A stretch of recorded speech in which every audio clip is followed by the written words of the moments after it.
Hey guys, in this video, I will show you how to add Vagaro booking to Instagram. Alright, so let's begin with the video.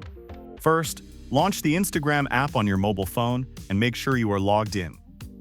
Once logged in, go to the Profile tab at the bottom. Now navigate to the Edit Profile button shown to edit info.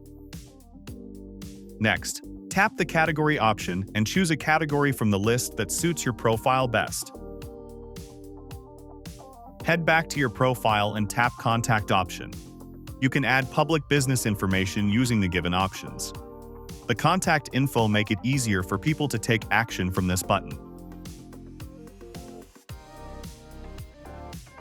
After that, tap the Add Links field and then select Add External Links. Following that, add the booking link of Vagaro in the URL and the title.